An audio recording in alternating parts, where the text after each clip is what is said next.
what's up, y'all? This is D Nice on Millennium Mind Channel. And remember to subscribe, share, comment for the video. Make sure you hit the all notification bell so you can get all the videos. I finally got my end screen. So today we're doing what's Jay-Z's best album to his worst album. Some might agree with some of the stuff on there and some might not. But this is my official list.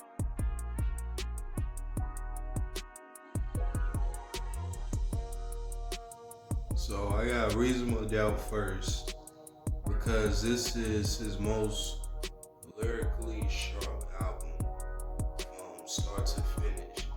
There's no skippable tracks. I could listen to the whole album all day, front to back. This was his sharpest album lyrically, and the songs were so good. It was created into paintings almost. And I've never heard another Jay-Z album like that. It was so vivid in his stories that I could see where he was taking me. His flow today was nothing like how it used to be. It was very sharp and on point. All of the beats on the album weren't the same as all.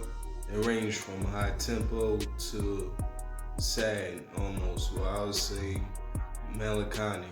And most of all, he showed you what he could do on the microphone as an MC.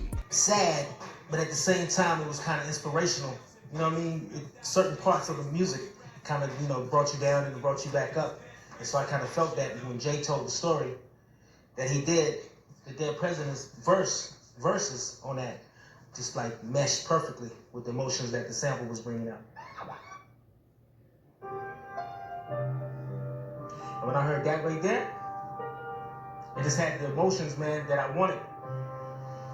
Through the drums behind it, through the non-sample on it, Jay heard it. It was a rap after that.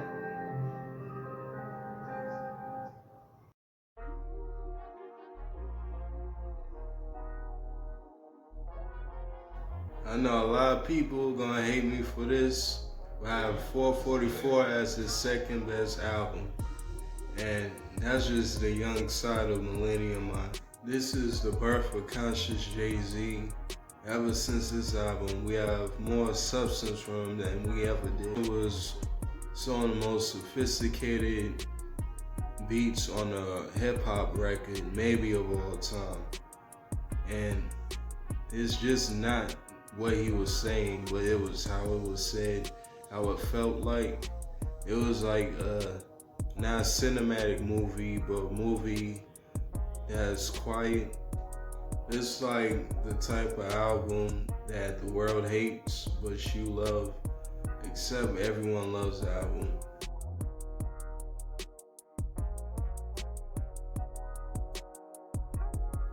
I feel the same way as Jay-Z when it comes to this album, In My Lifetime Volume 1.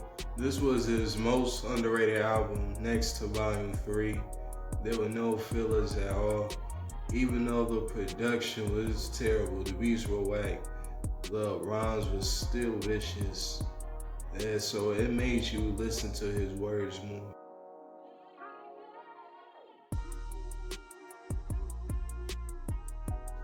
I actually had a tie between number 4 and 5. It simply almost has no fillers.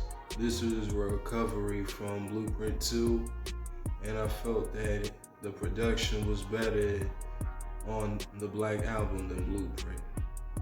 But I have this at number 4 because of Alert, and that's one of his best songs to me in my opinion.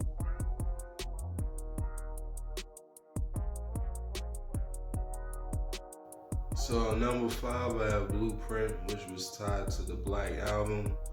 I've heard Jay-Z had both albums. Matter of fact, as a tie, we'll eventually pick Blueprint. But yeah, this is number 5. It has very soulful production, thanks to Kanye West. Saved the album because it was really the beats that were outshining the rhymes, and I agree. The lyrics were decent, but he wasn't really saying nothing on it. But the beats were the pieces that made it timeless. Really any fillers. So it has a exact amount of good tracks. As the same as the Black Album, and the exact amount of fillers, which aren't many.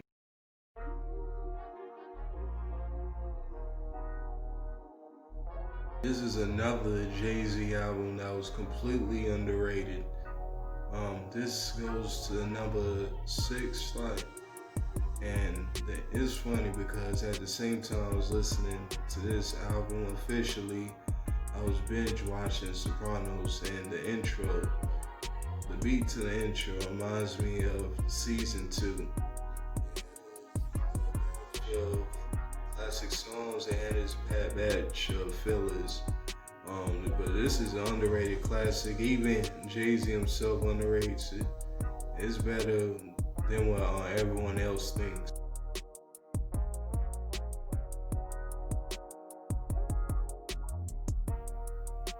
Alright, on number 7 slide is the Dynasty album. There was songs that had some substance. There were songs that were fillers to me, and there were some street songs in general. But this album, I would say, is a classic.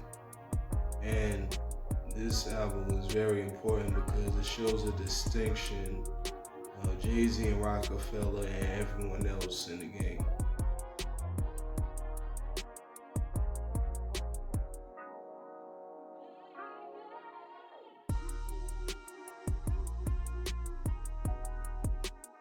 So all those albums that I've listed, I pretty much hate.